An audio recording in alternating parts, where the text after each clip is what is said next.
Bonjour Natalia. Alors, merci d'avoir accepté mon invitation. Merci d'être présente au rendez-vous des invités du club. Salut Anne, et je suis vraiment très ravie. Merci à toi. Et moi donc, encore plus. Bon, alors ben voilà, bien sûr, c'est une interview, donc je suis là pour te poser des questions. Et puis, bien sûr, je suis impatiente de connaître tes réponses. Alors, même si, comme on se connaît assez bien, j'ai déjà un peu… Oui, ça fait déjà 3 ans, je pense. C'est ça, mais je ne connais pas tout de toi. Hein.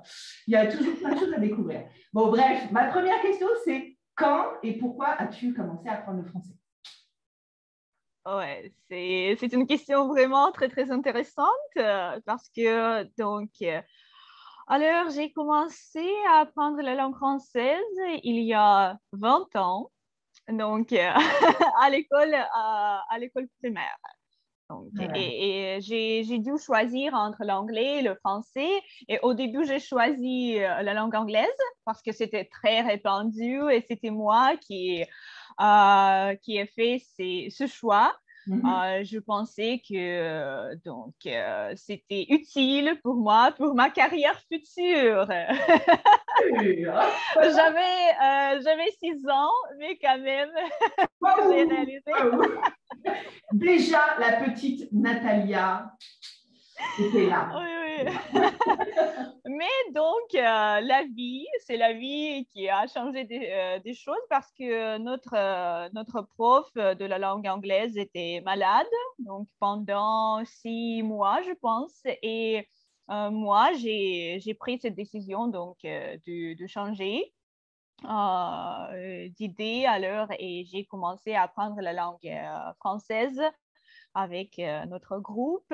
Et je peux avouer, donc pendant, je pense, les premières 3 ans, j'étais nulle. J'étais nulle en français. Ah bon, on a du mal à l'imaginer aujourd'hui. On a du mal Ok. Alors, même si, je reprends tes termes, même si tu étais nulle en français quand tu étais petite, mais est-ce que tu aimais quand même ça? Tu aimais ça ou pas?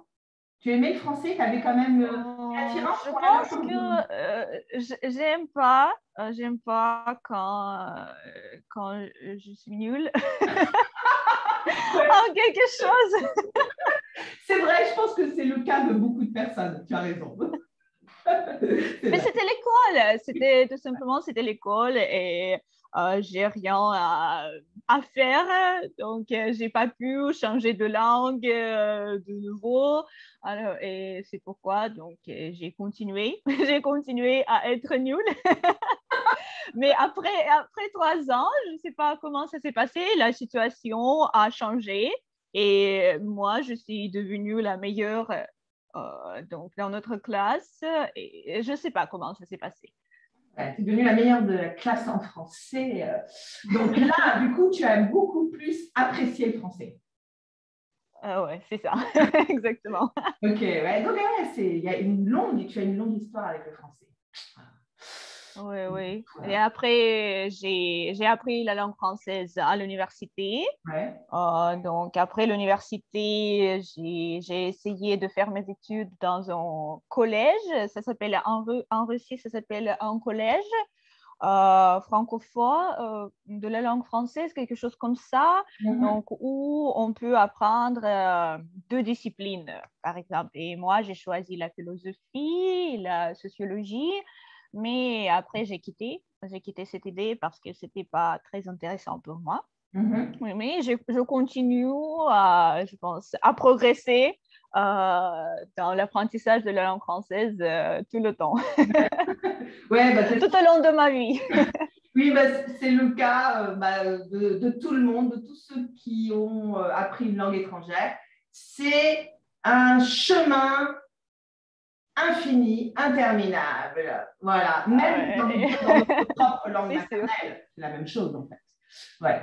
Ok, donc super. Un long parcours, une belle histoire avec le français. Et merci à cette prof d'anglais malade Sans lui, tu n'aurais pas commencé à apprendre le français. Merci, madame. Thank you. Very much. Bon, ma deuxième question, ce serait, qu'est-ce que tu ressens quand tu parles français? Qu'est-ce que tu ressens? Est-ce que tu as un sentiment particulier quand tu t'exprimes en français? Je pense peut-être depuis quelques ans, la situation a beaucoup changé parce qu'avant, j'avais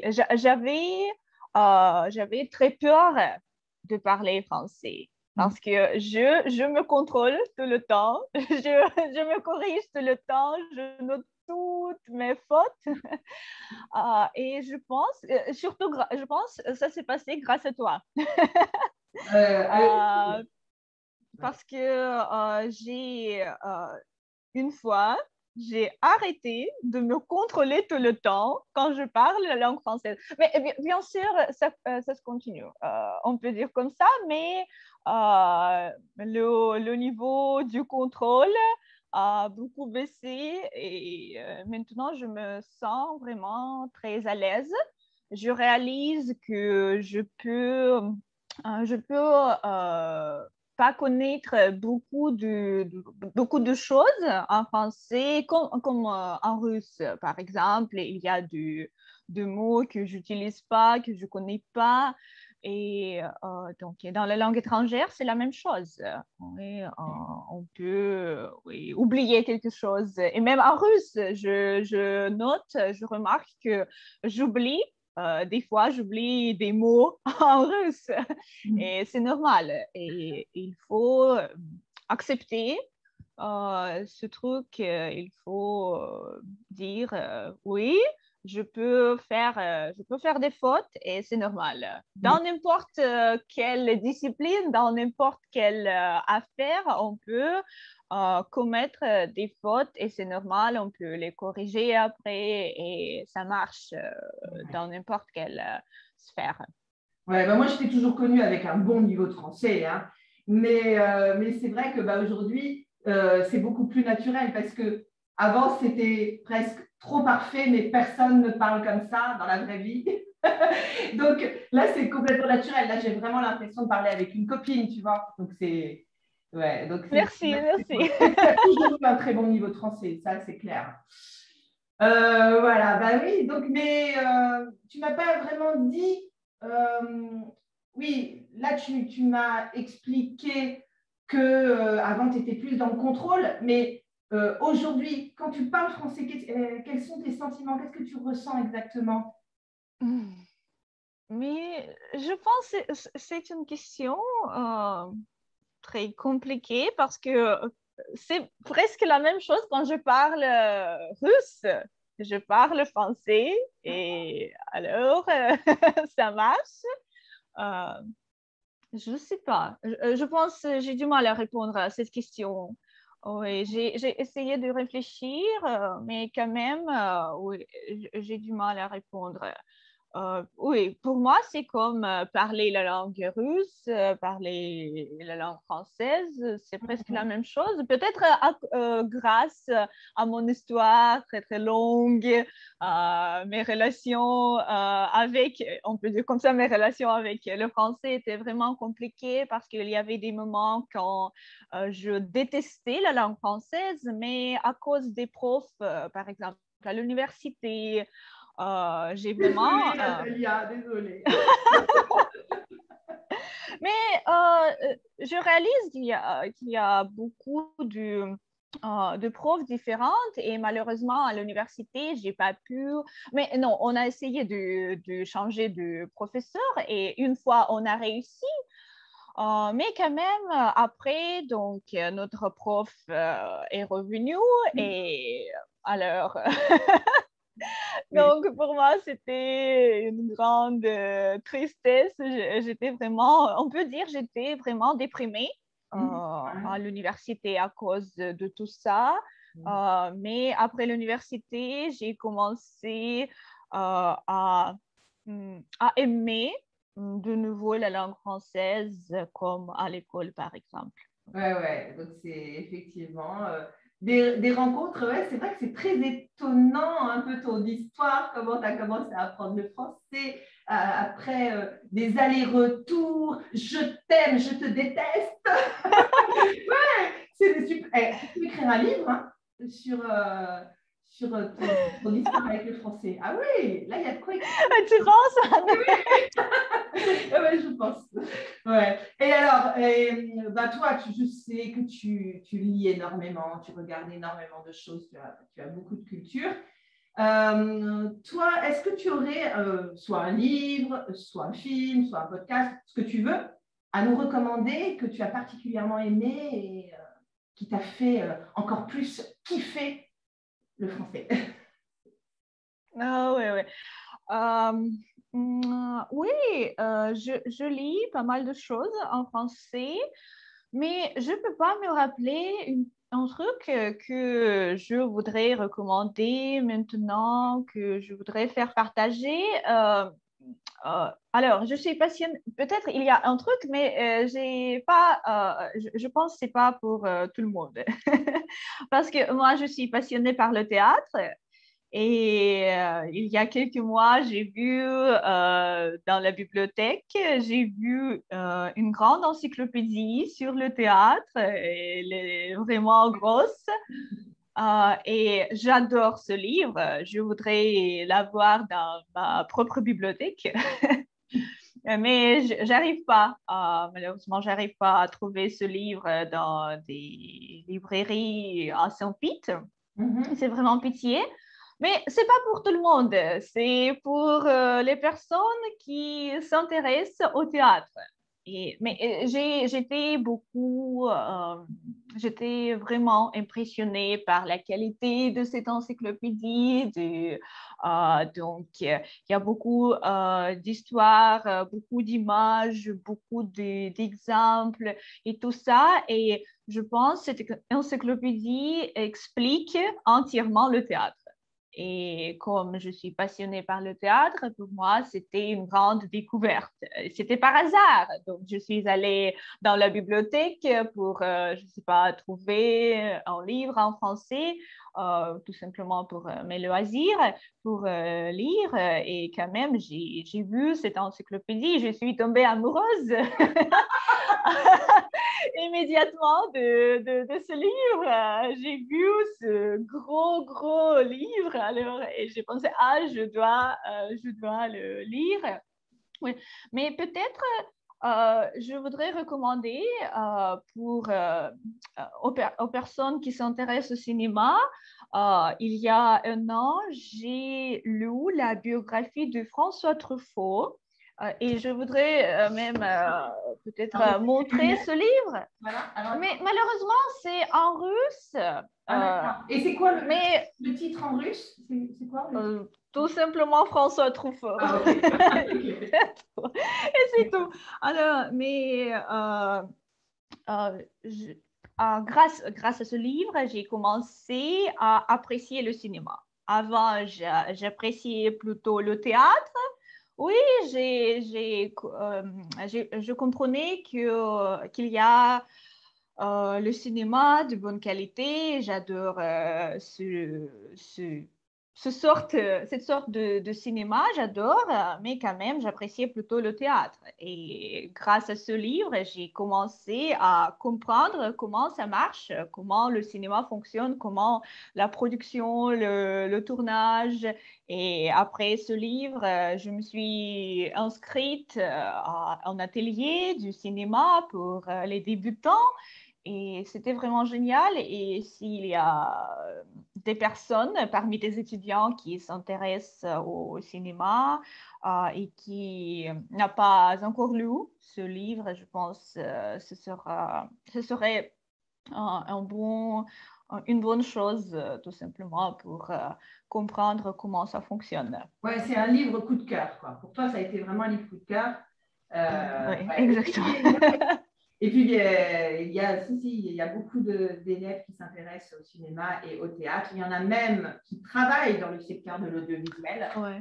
Donc, François Truffaut, les films, la période des films de François Truffaut. Mais ce que tu as aimé, c'était plus sa biographie ou les techniques qu'il utilisait? Qu'est-ce qui t'a intéressé le plus dans ce livre, dans ce bouquin? Je pense plutôt la vie de François Truffaut en général. Et après ce livre, à propos, après ce livre, j'ai réalisé, j'ai compris que j'aime ce genre de livre, la biographie, l'autobiographie. J'aime me plonger dans la vie d'une personne qui a fait quelque chose pour l'art, en général pour le cinéma, pour le théâtre. Et j'ai lu pas mal de livres sur ce sujet, surtout après ce livre. J'ai découvert beaucoup de vies. Bon, j'essaierai de voir si on a le même en français. Est-ce que tu penses que c'est une traduction ou c'est Oui, bien sûr, parce que après, j'ai regardé beaucoup de vidéos, beaucoup d'interviews de ces auteurs en français sur la comparaison du François Truffaut, Jean-Luc Godard, qui est le meilleur à l'heure et tout ça.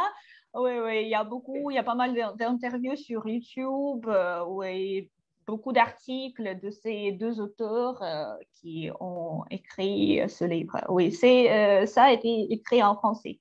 D'accord. Ok, super. Et alors, bon, toi, tu as une bonne connaissance de la langue, une bonne maîtrise, donc c'est peut-être une question un peu plus difficile aujourd'hui. Donc, peut-être avoir une vision d'ensemble globale de ta part. Le plus difficile pour toi dans la langue française, qu'est-ce que c'est? Et peut-être globalement pour des russophones, qu'est-ce qui serait le plus difficile en français? Je pense c'est pas juste de répondre à cette question de mon côté parce que mon histoire avec le français est vraiment très très longue et mais il y a beaucoup de personnes qui viennent de commencer à apprendre la langue française et c'est totalement différent. Et je pense mais maintenant, je pense que je vais répondre plutôt en concernant l'apprentissage de n'importe quelle langue. Et je pense la chose est la plus compliquée. Je pense qu'il y a deux choses qui sont les plus compliquées dans l'apprentissage d'une langue étrangère. C'est plutôt maintenir l'intérêt et c'était pour moi, c'était la même chose. Maintenir l'intérêt, donc vous commencez à vous intéresser à une nouvelle langue, à une nouvelle culture, alors, et quelques mois après, on commence à se poser cette question. Et pourquoi j'apprends cette langue? Et pour quel but? Surtout de nos jours, quand on ne peut pas voyager à travers le monde, euh, on ne peut pas aller, par exemple, en France maintenant, quand tu habites en Russie, c'est presque impossible. Il faut inventer des trucs pour s'avérer en France, pour être en France. Et oui, donc maintenir l'intérêt, garder cette motivation. Euh, donc, et il faut, mais je réalise, je comprends comment on peut le faire. Il faut garder toujours le lien culturel avec la langue que tu apprends. Par exemple, pour moi, j'avais du mal à le faire avec la langue anglaise. Par exemple, j'ai parlé très bien euh, à l'université, mais parce que j'avais besoin de le faire parce que je suis diplômée en relations internationales et c'était obligatoire pour moi de maîtriser pas mal la langue anglaise. Et après, quand j'ai fini mes études à l'université, euh, ok, j'ai utilisé l'anglais pour les voyages, mais c'était vraiment rare parce que d'habitude, j'allais en France. Et tu imagines que ce n'est pas obligatoire de maîtriser la langue anglaise en France. Oui, et donc j'ai perdu l'intérêt et c'est tout. Et maintenant, j'ai découvert que pour moi, c'est nécessaire donc de me plonger dans la culture, dans l'histoire. Et quand je m'intéresse à toutes ces choses, ça marche pour moi. Mais quand je cesse de le faire, ça ne fonctionne plus. Je quitte la langue, je quitte cette idée d'apprendre une nouvelle langue et, oui, et c'est tout pour moi. Ah ouais, Alors, tu as besoin d'alimenter toujours l'intérêt pour la culture, que ça t'apporte quelque chose, mais ouais, c'est tout à fait normal. Donc, tu es obligé quand même de regarder, ah voilà, tiens, ça c'est super intéressant. Un livre sur François Truffaut, une encyclopédie sur le théâtre, waouh. C'est ça. Oui, oui. Non, mais c'est vrai. Et puis, je pense que on est tous concernés par ça. Hein. On a besoin toujours pour garder la motivation. C'est compliqué et on a besoin de kiffer, de trouver un truc qui nous parle, qui nous plaît. Sinon, on arrête et on se dit, mais alors, tous les efforts que j'ai faits pour arriver à ce niveau. C'est un bon conseil. Ouais. Trouver nos passions. Vraiment nos passions pour toujours garder la motivation, quoi, en gros. Oui, c'est ça. Et le deuxième truc, c'est plutôt de trouver de bonnes méthodes de l'apprentissage. Parce que j'ai beaucoup essayé. Il y a des techniques qui sont vraiment très facile à utiliser, mais ça ne marche pas très bien. Oui, on peut les utiliser, je sais pas, on peut, je sais pas, admettons, regarder des films, mais pour moi, ça marche pas. Par exemple, pour les langues, j'ai essayé d'apprendre la langue italienne et j'ai essayé de regarder des films en italien, mais en ce qui concerne l'italien, ça ne marchait pas. Avec le français, ça marche parce que j'ai le niveau assez élevé, on peut dire comme ça. Et regarder des films, quand je regarde un film en français, c'est comme en russe. Je sais pas, c'est la même chose. Je comprends tout et c'est pas, ça ne me demande pas beaucoup d'efforts. Oui, et il y a des méthodes qui marchent, il y a des méthodes qui ne fonctionnent pas.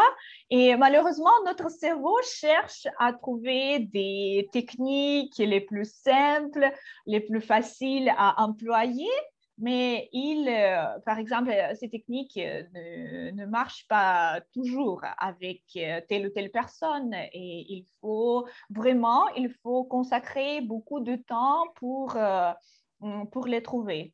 Ouais. Alors, et ça pose un grand problème parce que je pense tout au long de ma vie, tout au long de l'apprentissage de la langue française, j'essaie de trouver de bonnes façons d'étudier cette belle langue. Ouais. Non, mais c'est vrai, c'est un point très intéressant. Tout ne marche pas avec tout le monde et c'est trouver ce qui nous parle le plus, qui marche avec nous. Et c'est vrai que comme je ne suis pas la bonne prof pour tout le monde, pas du tout.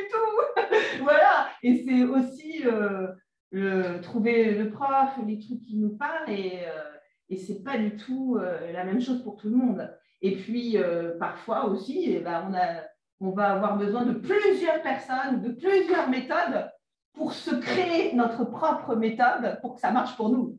C'est un point très important, ça. Hein. On espère tous, comme tu dis, notre cerveau est programmé pour aller à la facilité. Et c'est pour ça que les petites miniatures, on appelle ça comme ça, par exemple sur YouTube, Oui, les 10 phrases qui feront que tu pourras parler avec tout le monde. Ah, il suffit de t'apprendre 10 phrases.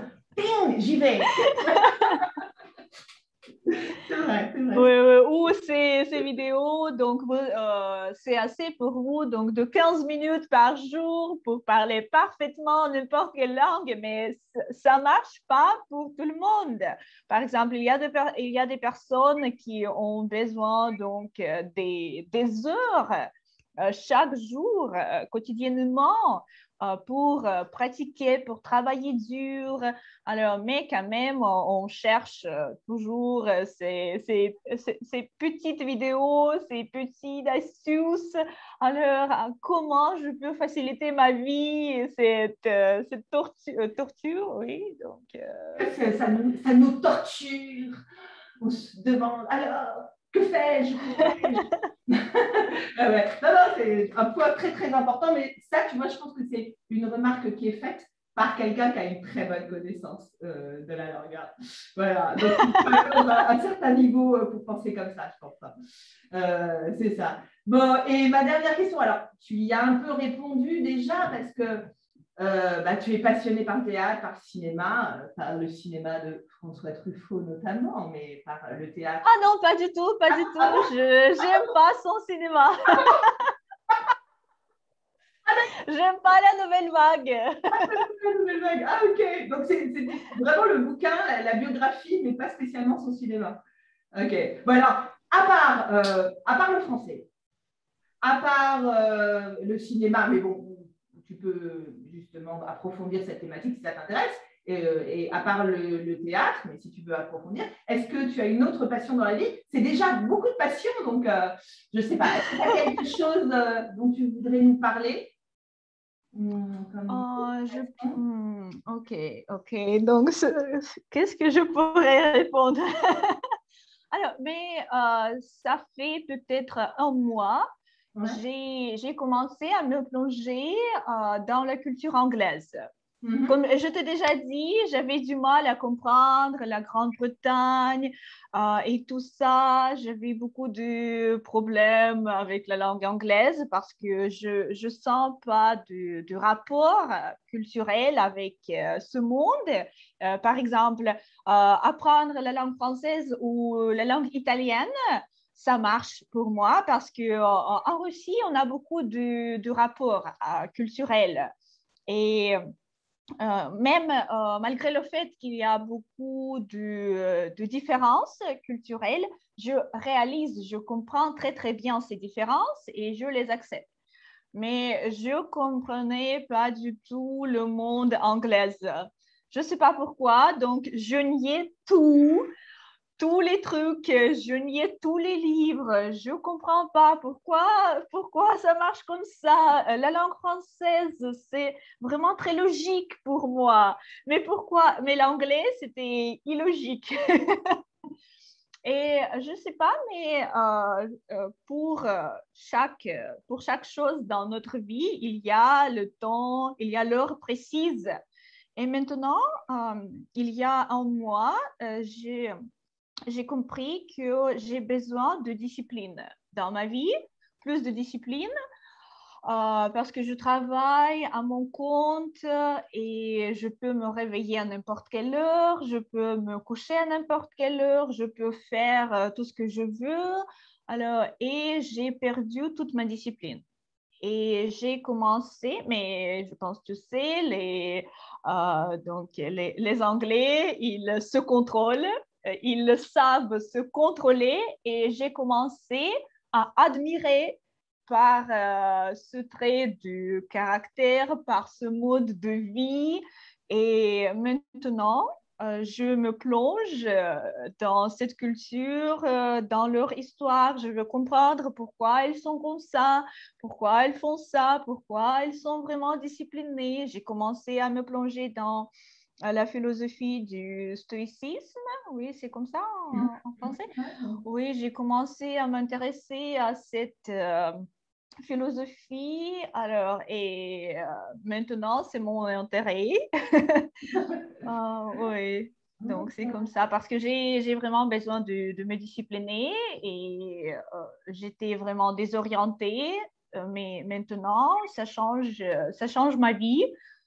Oui, et je suis en train de découvrir beaucoup de choses sur ce pays, sur cette histoire, la culture et tout ça. Et je suis vraiment passionnée. Je ne peux pas me stopper. Je peux pas. Donc, je sens que le français va être mis de côté, là, un peu. Ah non, pas du tout, pas du tout. J'ai commencé à participer à un club de conversation en langue française. Je lis beaucoup, donc j'ai beaucoup de livres même près de moi. J'ai beaucoup de livres en français et je les lis. Non, pas du tout. Je ne voudrais pas quitter la langue française parce que j'ai consacré toute ma vie à la langue française, mais non, je peux pas le faire. Bon. C'est Mais la là, voilà. partie de ma personnalité. Et puis, je sais que tu sais, bien évidemment, mais l'anglais vient à 50% du français. Bien sûr. Donc, si tu Je aimes dis l'anglais, toujours comme ça. tu aimes le français aussi. Donc, ce sont des langues cousines. Donc, voilà, Oui. si on le voit Et aussi. l'histoire, oui, de ces deux pays, c'est étroitement lié, oui, oui. Et j'adore ça, à vrai dire. Donc, parce qu'en même temps, on peut apprendre les trucs sur les deux pays et c'est vraiment, ça me passionne. Oui. Ouais, non, mais ouais, et puis j'aime aussi, tu sais, tous ces mots qui, en fait, après, ont pris un chemin différent. Donc, par exemple, il y a énormément, bien près, oui, comme on dit, 50% de l'anglais qui vient du français, mais par exemple, le mot noise, noise, c'est un mot français qui existe, mais qui veut dire chercher la noise, c'est chercher la bagarre. Et les Anglais, parce qu'à l'époque, c'était la définition d'une bagarre qui faisait du bruit. On entendait. Et les Anglais ont gardé la notion de bruit, noise, et nous, on a gardé la notion de bagarre. C'est drôle. Donc, moi, j'aime aussi Ouais. tous ces mots et ces histoires de mots qui vont prendre un chemin différent, mais qui ont une origine commune. Donc, ça, Ouais, je vois, c'est vraiment intéressant. c'est Oui. clair. Et juste, parce que bon, tu es modeste, mais quand même, Natalia, tu as le C2. Excuse-nous. Donc, bravo, hein, parce que souvent, il y a beaucoup de gens qui veulent tenter le C2, mais souvent, ce sont des personnes qui veulent être profs, en fait. Et après, il y a quelques personnes qui le font pour le plaisir, c'est plus rare, et souvent, ils abandonnent. Et toi, c'est pas du tout ton cas. Moi, tu m'as impressionné. Hein. Waouh! Je veux passer le C2. Et moi, j'étais là. Mais pourquoi?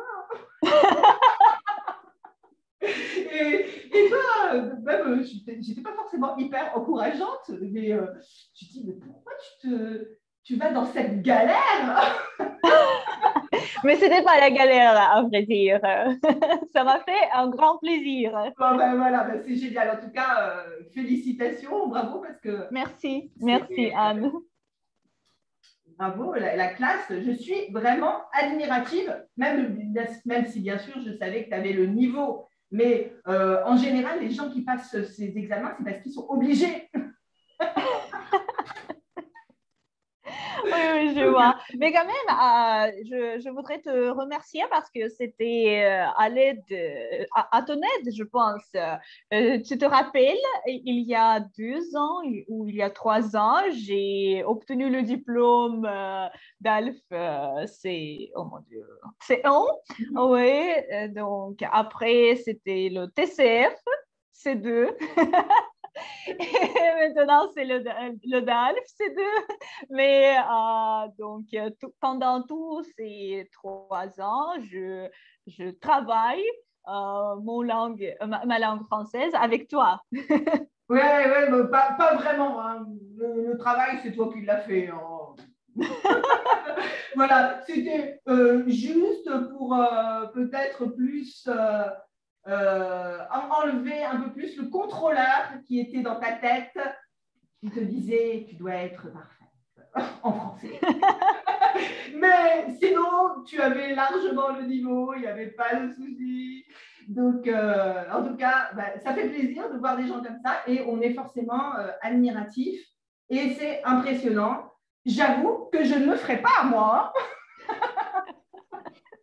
Je le ferai. Merci, Anne, merci.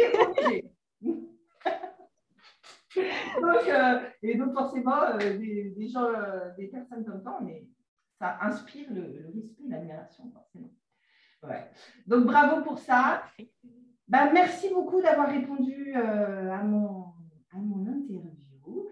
Voilà, c'était super. Je vais noter tes recommandations, le livre de François Truffaut. Et puis, peut-être que je vais trouver l'encyclopédie sur le théâtre.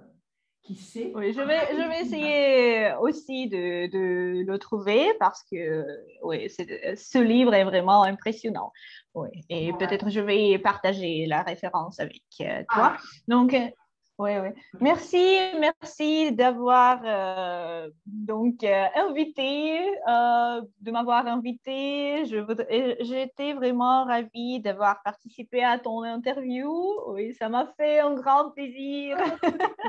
Plaisir partagé. Donc, c'est super. Merci à tous. On dit bonjour à tous nos amis russophones. Bien sûr. Allez, merci Natalia. Salut. Au revoir.